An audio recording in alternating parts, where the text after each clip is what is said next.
Nunca me había detenido a pensar en cómo iba a morir, aunque me habían sobrado los motivos en los últimos meses, pero no hubiera imaginado algo parecido a esta situación incluso de haberlo intentado. Con la respiración contenida, contemplé fijamente los ojos oscuros del cazador al otro lado de la gran habitación. Este me devolvió la mirada complacido. Seguramente, morir en lugar de otra persona, alguien a quien se ama, era una buena forma de acabar, incluso noble. Eso debería contar algo. Sabía que no afrontaría la muerte ahora de no haber ido a Forks, pero, aterrada como estaba, no me arrepentía de esta decisión. Cuando la vida te ofrece un sueño que supera con creces cualquiera de tus expectativas, no es razonable lamentarse de su conclusión. El cazador sonrió de forma amistosa cuando avanzó con aire despreocupado para matarme.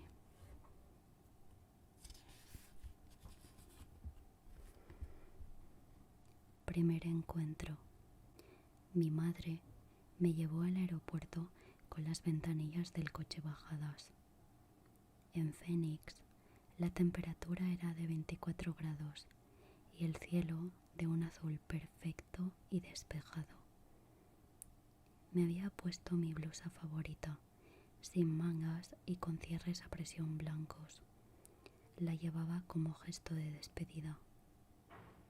Mi equipaje de mano era un anorak.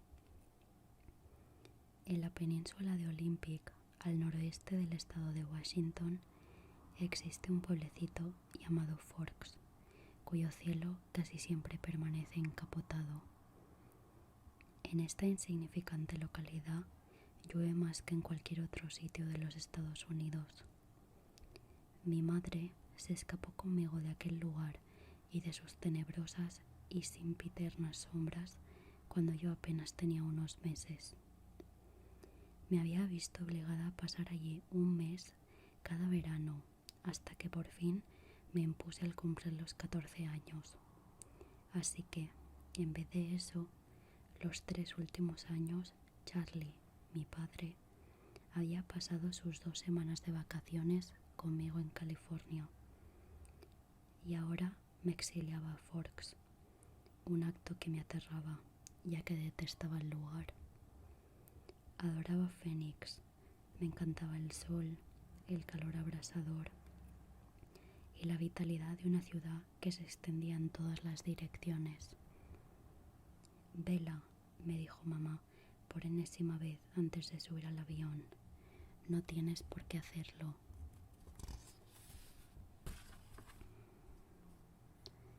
Mi madre y yo nos parecemos mucho, salvo por el pelo corto y las arrugas de la risa. Tuve un ataque de pánico cuando contemplé sus ojos grandes e ingenuos. ¿Cómo podía permitir que se las arreglara sola, ella que era tan cariñosa, caprichosa y atolondrada? Ahora tenía a Phil, por supuesto, por lo que probablemente se pagarían las facturas, habría comida en el frigorífico y gasolina en el depósito del coche, y podría apelar a él cuando se encontrara perdida. Pero aún así, es que quiero ir, le mentí. Siempre se me ha dado muy mal eso de mentir, pero había dicho esa mentira con tanta frecuencia en los últimos meses que ahora casi sonaba convincente.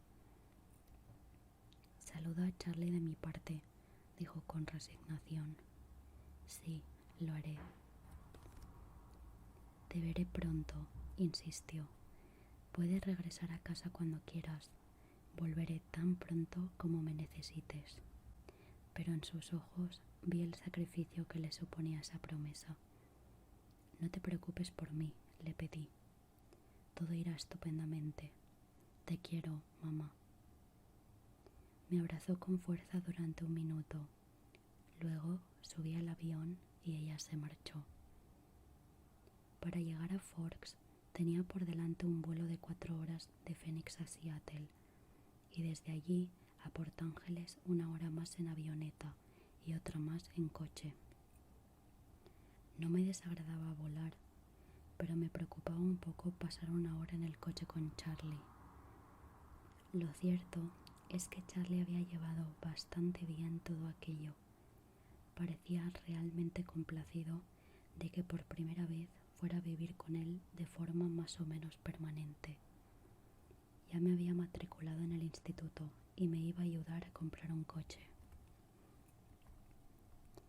Pero estaba convencida de que iba a sentirme incómoda en su compañía. Ninguno de los dos éramos muy habladores, que se diga, y, de todos modos, tampoco tenía nada que contarle.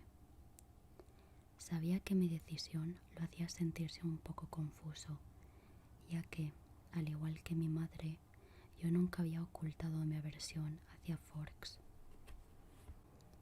Estaba lloviendo cuando el avión aterrizó en Port Ángeles. No lo consideré un presagio, simplemente era inevitable. Ya me había despedido del sol. Charlie me esperaba en el coche patrulla, lo cual no me extrañó. Para las buenas gentes de Forks, Charlie es el jefe de policía Swan. La principal razón de querer comprarme un coche, a pesar de lo escaso de mis ahorros, era que me negaban en redondo a que me llevara por todo el pueblo en un coche con luces rojas y azules en el techo. No hay nada que ralentice más la velocidad del tráfico que un poli. Charlie me abrazó torpemente con un solo brazo cuando bajaba a trompicones la escalerilla del avión. «Me alegro de verte, Bella», dijo con una sonrisa, al mismo tiempo que me sostenía firmemente. «Apenas has cambiado. ¿Cómo está René?» «Mamá está bien. Yo también me alegro de verte, papá». No le podía llamar Charlie a la cara. Traía pocas maletas. La mayoría de mi ropa de Arizona era demasiado ligera para llevarla en Washington. Mi madre y yo habíamos hecho un fondo común con nuestros recursos para complementar mi vestuario de invierno, pero a pesar de todo era escaso. Todas cupieron fácilmente en el maletero del coche patrulla. «He localizado un coche perfecto para ti y muy barato», anunció una vez que nos abrochamos los cinturones de seguridad. «¿Qué tipo de coche?»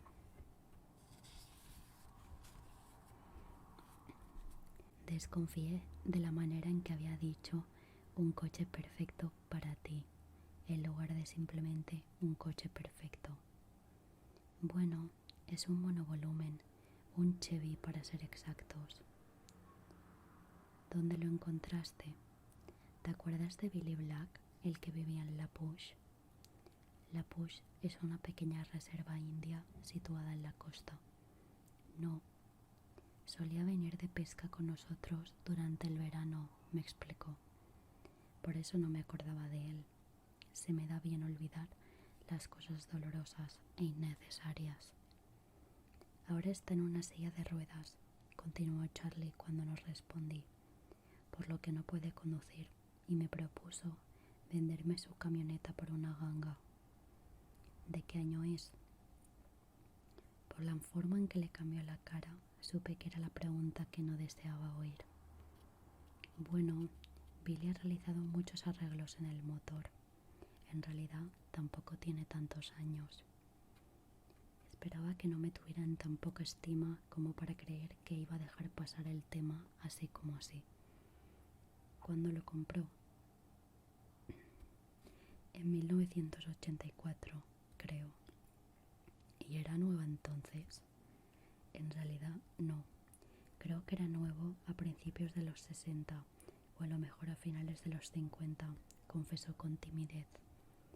«Papá, por favor, no sé nada de coches. No podría arreglarlo si se estropeara y no me puedo permitir pagar un taller». «Nada de eso, Bella. El trasto funciona a las 1000 maravillas. Hoy en día no los fabrican tan buenos». «El trasto», repetí en mi fuero interno.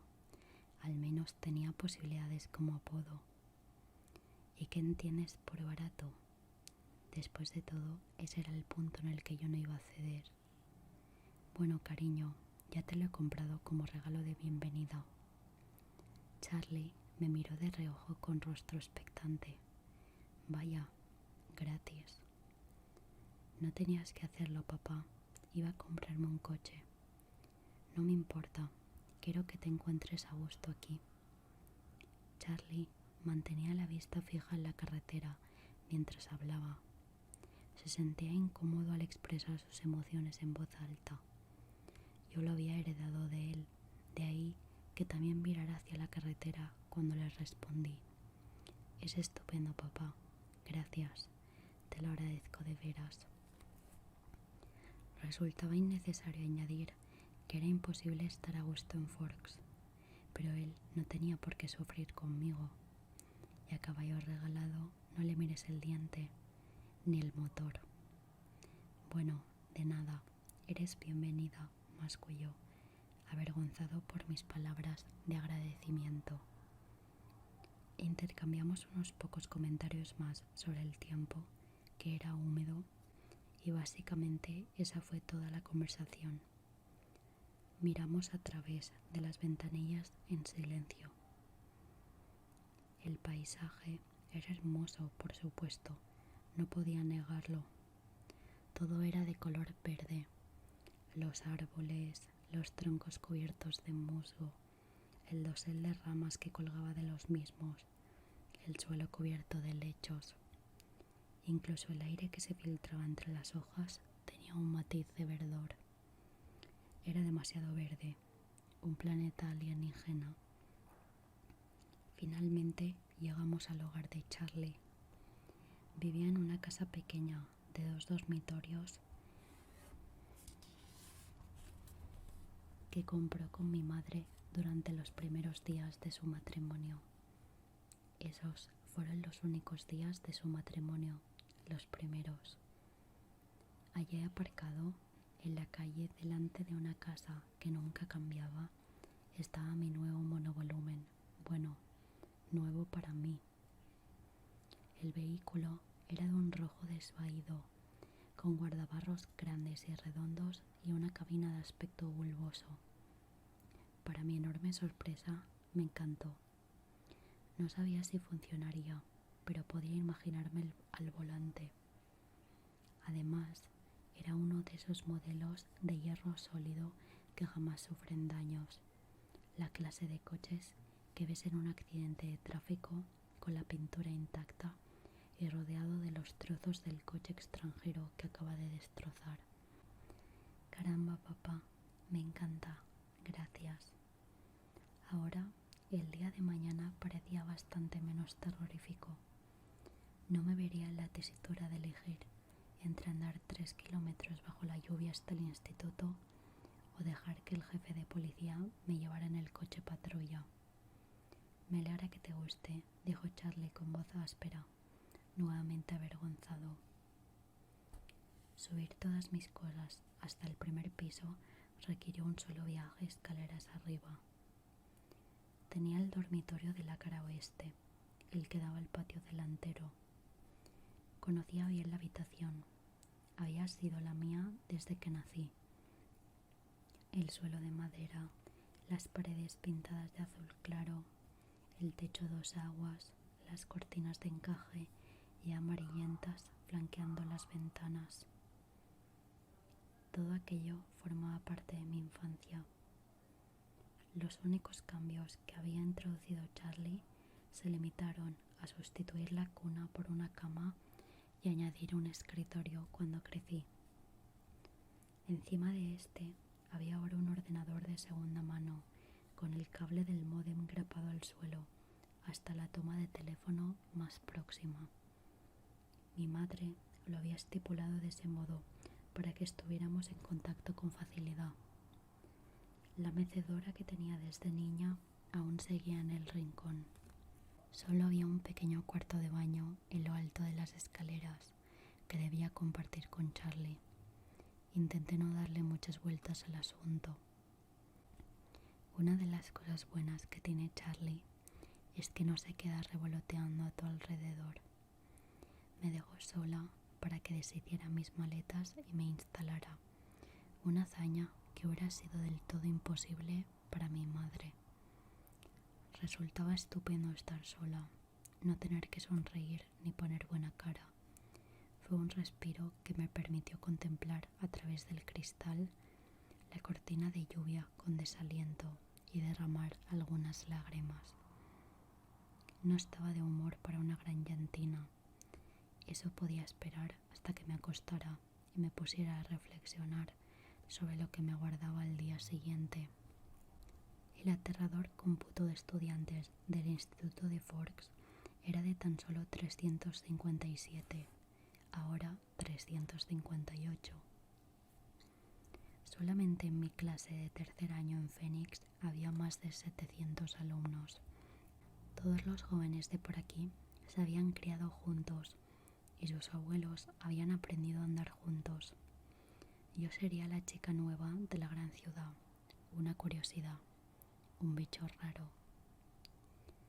Tal vez podría utilizar eso a mi favor si tuviera el aspecto que se espera de una chica de Phoenix, pero físicamente no encajaba en modo alguno.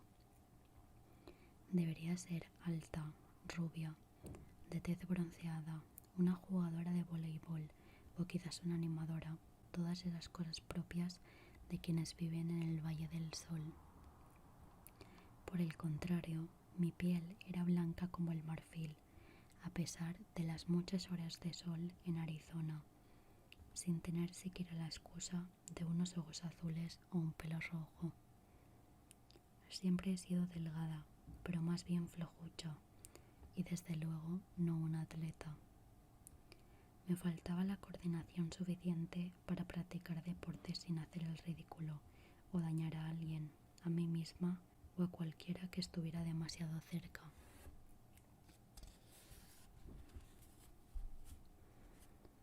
Después de colocar mi ropa en el viejo tocador de madera de pino, me llevé el neceser al cuarto de baño para asearme tras un día de viaje.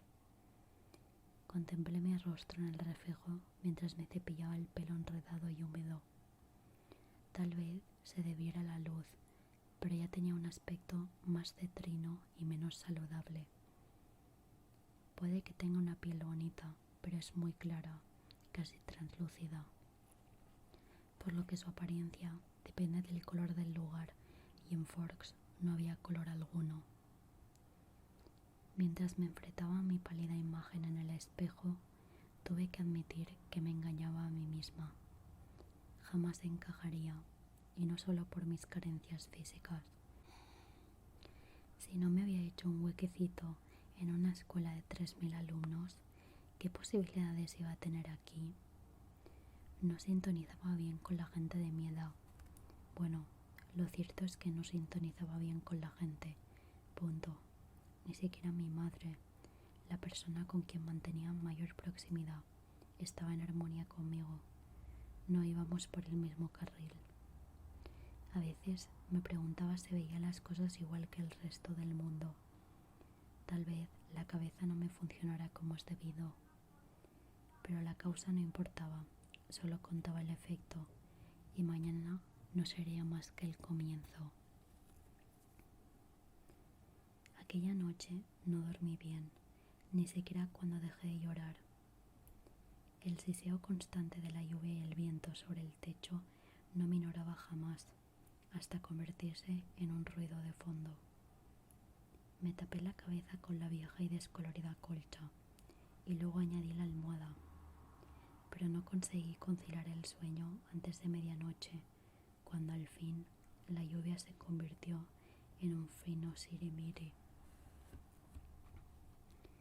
A la mañana siguiente, lo único que veía a través de la ventana era una densa niebla, y sentí que la claustrofobia se apoderaba de mí. Aquí nunca se podía ver el cielo, parecía una jaula. El desayuno con Charlie se desarrolló en silencio. Me deseó suerte en la escuela y le di las gracias, aun sabiendo que sus esperanzas eran vanas. La buena suerte solía esquivarme. Charlie se marchó primero, directo a la comisaría, que era su esposa y su familia. Examiné la cocina después de que se fuera, todavía sentada en una de las 3 sillas, ninguna de ellas a juego, junto a la vieja mesa cuadrada de roble. La cocina era pequeña, con paneles oscuros en las paredes, armarios amarillo chillón y un suelo de linóleo blanco. Nada había cambiado. Hacía 18 años, mi madre había pintado los armarios con la esperanza de introducir un poco de luz solar en la casa. Había una hilera de fotos encima del pequeño hogar del cuarto de estar, que colindaba con la cocina y era del tamaño de una caja de zapatos. La primera foto era de la boda de Charlie con mi madre en Las Vegas, y luego la que nos tomó a los 3 una amable enfermera del hospital donde nací, seguida por una sucesión de mis fotografías escolares hasta el año pasado. Verlas me resultaba embarazoso. Tenía que convencer a Charlie de que las pusiera en otro sitio, al menos mientras yo viviera aquí. Era imposible permanecer en aquella casa y no darse cuenta de que Charlie no se había repuesto de la marcha de mi madre. Eso me hizo sentir incómoda. No quería llegar demasiado pronto al instituto, pero no podía permanecer en la casa más tiempo, por lo que me puse el anorak tan grueso que recordaba a uno de esos trajes empleados en caso de peligro biológico y me encaminé hacia la llovizna. Aún chispeaba, pero no lo bastante para que me calara mientras buscaba la llave de casa, que siempre estaba escondida debajo del alero que había junto a la puerta, y cerrara. El ruido de mis botas de agua nuevas resultaba enervante. Añoraba el crujido habitual de la grava al andar. No pude detenerme a admirar de nuevo el vehículo como deseaba, y me apresuré a escapar de la húmeda neblina que se arremolinaba sobre mi cabeza y se agarraba el pelo por debajo de la capucha. Dentro del monovolumen estaba cómoda y a cubierto. Era obvio que Charlie o Billy debían de haberlo limpiado, pero la tapicería marrón de los asientos aún olía tenuemente a tabaco, gasolina y menta. El coche arrancó a la primera, con gran alivio por mi parte, aunque en medio de un gran estruendo, y luego hizo mucho ruido mientras avanzaba al ralentí. Bueno, un monovolumen tan antiguo debía de tener algún defecto. La anticuada radio funcionaba, un añadido que no me esperaba. Fue fácil localizar el instituto, pese a no haber estado antes. El edificio se hallaba, como casi todos los demás en el pueblo, junto a la carretera. No resultaba obvio que fuera una escuela, solo me detuve gracias al cartel que indicaba que se trataba del Instituto de Forks. Se parecía a un conjunto de esas casas de intercambio en época de vacaciones construidas con ladrillos de color granate. Había tantos árboles y arbustos que a primera vista no podía verlo en su totalidad. ¿Dónde estaba el ambiente de un instituto?, me pregunté con nostalgia. ¿Dónde estaban las alambradas y los detectores de metales? Aparqué frente al primer edificio, encima de cuya entrada había un cartelillo que rezaba Oficina Principal. No vi otros coches aparcados allí, por lo que estuve segura de que estaba en zona prohibida, pero decidí que iba a pedir indicaciones en lugar de dar vueltas bajo la lluvia como una tonta. De mala gana salí de la cabina calentita del monovolumen y recorrí un sendero de piedra flanqueado por setos oscuros. Respiré hondo antes de abrir la puerta. En el interior había más luz y se estaba más caliente de lo que esperaba. La oficina era pequeña, una salita de espera con sillas plegables acolchadas, una vasta alfombra con botas anaranjadas noticias y premios pegados sin orden ni concierto en las paredes y un gran reloj que hacía tic-tac de forma ostensible. Las plantas crecían por doquier en sus macetas de plástico, por si no hubiera suficiente vegetación fuera. Un mostrador alargado dividía la habitación en dos, con cestas metálicas llenas de papeles sobre la encimera y anuncios de colores chillones pegados en el frontal. Detrás del mostrador había 3 escritorios. Una pelirroja regordeta con gafas se sentaba en uno de ellos. Llevaba una camiseta de color púrpura que, de inmediato, me hizo sentir que yo iba demasiado elegante. La mujer pelirroja alzó la vista. ¿Te puedo ayudar en algo? Soy Isabella Swan, le informé, y de inmediato advertí en su mirada un atisbo de reconocimiento. Me esperaban, sin duda. Había sido el centro de los cotilleos. La hija de la caprichosa exmujer del jefe de policía al fin regresaba a casa. Por supuesto, dijo. Rebuscó entre los documentos precariamente apilados hasta encontrar los que buscaba. Precisamente aquí tengo el horario de tus clases y un plano de la escuela. Trajo varias cuartillas al mostrador para enseñármelas. Repasó todas mis clases y marcó el camino más idóneo para cada una en el plano. Luego me entregó el comprobante de asistencia para que lo firmara cada profesor y se lo devolviera al finalizar las clases. Me dedicó una sonrisa y, al igual que Charlie, me dijo que esperaba que me gustara Forks. Le devolví la sonrisa más convincente posible. Los demás estudiantes comenzaban a llegar cuando regresé al monovolumen. Lo seguí, me uní a la cola de coches y conduje hasta el otro lado de la escuela. Supuso un alivio comprobar que casi todos los vehículos tenían aún más años que el mío. Ninguno era ostentoso. En Phoenix vivía en uno de los pocos barrios pobres del distrito Paradise Valley. Era habitual ver un Mercedes nuevo o un Porsche en el aparcamiento de los estudiantes. El mejor coche de los que allá había era un flamante Volvo y destacaba. Aún así, apagué el motor en cuanto aparqué en una plaza libre para que el estruendo no atrajera la atención de los demás sobre mí. Examiné el plano en el monovolumen, intentando memorizarlo con la esperanza de no tener que andar consultándolo todo el día.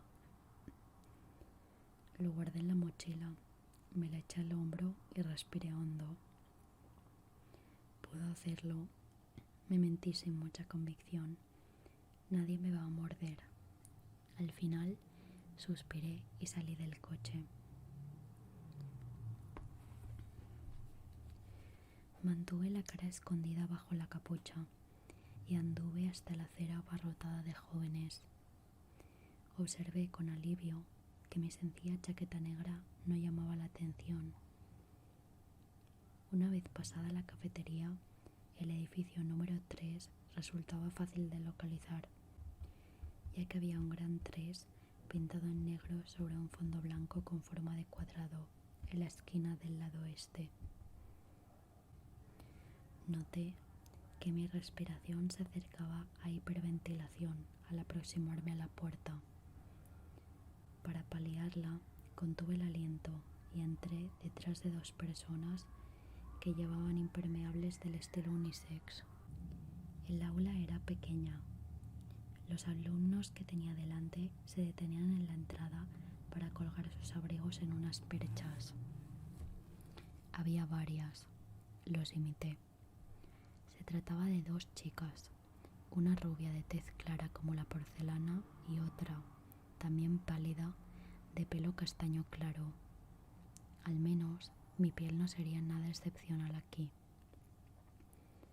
Entregué el comprobante al profesor, un hombre alto y calvo, al que la placa que descansaba sobre su escritorio lo identificaba como señor Mason. Se quedó mirándome embobado al leer mi nombre, pero no me dedicó ninguna palabra de aliento, y yo, por supuesto, me puse colorada como un tomate. Pero al menos me envió un pupitre vacío al fondo de la clase sin presentarme al resto de los compañeros. A estos les resultaba difícil mirarme al estar sentada en la última fila, pero se las arreglaron para conseguirlo. Mantuve la vista clavada en la lista de lecturas que me había entregado el profesor. Era bastante básica: Brontë, Shakespeare, Chaucer, Faulkner. Los había leído a todos, lo cual era cómodo y aburrido. Me pregunté si mi madre me enviaría la carpeta con los antiguos trabajos de clase o si creería que la estaba engañando. Recreé nuestra discusión mientras el profesor continuaba con su perorata. Cuando sonó el zumbido casi nasal del timbre, un chico flacucho con acné y pelo grasiento se ladeó desde un pupitre al otro lado del pasillo para hablar conmigo. «Tú eres Isabella Swan, ¿verdad?» Parecía demasiado amable, el típico miembro de un club de ajedrez. «Vela», le corregí. En un radio de 3 sillas, todos se volvieron para mirarme. «¿Dónde tienes la siguiente clase?», preguntó. Tuve que comprobarlo con el programa que tenía en la mochila. Historia, con Jefferson, en el edificio 6. Mirase donde mirase, había ojos curiosos por doquier.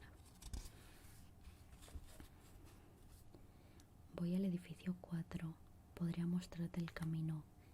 Demasiado amable, sin duda. «Me llamo Eric», añadió. Sonreí con timidez. «Gracias». Recogimos nuestros abrigos y nos adentramos en la lluvia, que caía con más fuerza. Hubiera jurado que varias personas nos seguían lo bastante cerca para escuchar a hurtadillas. Esperaba no estar volviéndome paranoica. «Bueno, es muy distinto de Phoenix, ¿eh?», preguntó. «Mucho. Allí no llueve a menudo, ¿verdad?» 3 o 4 veces al año. Vaya, no me lo puedo ni imaginar. Hace mucho sol, le expliqué. «No se te ve muy bronceada. Es la sangre albina de mi madre». Me miró con aprensión. Suspiré. No parecía que las nubes y el sentido del humor encajaran demasiado bien. Después de estar varios meses aquí, habría olvidado cómo emplear el sarcasmo. Pasamos junto a la cafetería de camino hacia los edificios de la zona sur, cerca del gimnasio. Eric me acompañó hasta la puerta, aunque la podía identificar perfectamente. «En fin, suerte», dijo cuando rocé el picaporte. «Tal vez coincidamos en alguna otra clase». Parecía esperanzado. Le dediqué una sonrisa que no comprometía nada y entré.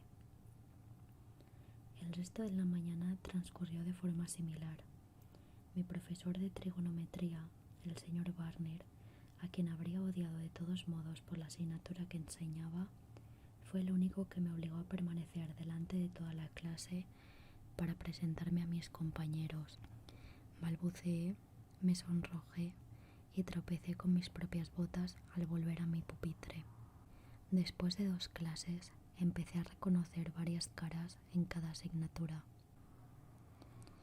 Siempre había alguien con más coraje que los demás que se presentaba y me preguntaba si me gustaba Forks.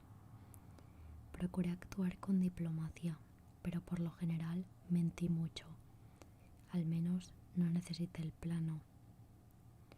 Una chica se sentó a mi lado tanto en trigonometría como en español y me acompañó a la cafetería para almorzar.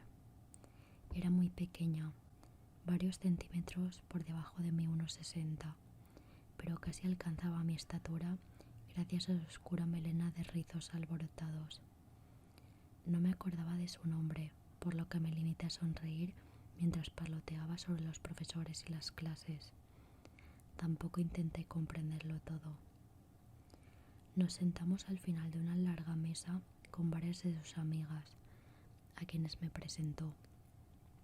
Se me olvidaron los nombres de todas en cuanto los pronunció. Parecían orgullosas por tener coraje de hablar conmigo.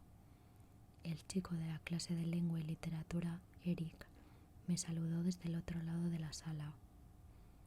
Y allí estaba, sentada en el comedor, intentando entablar conversación con 7 desconocidas llenas de curiosidad, cuando los vi por primera vez.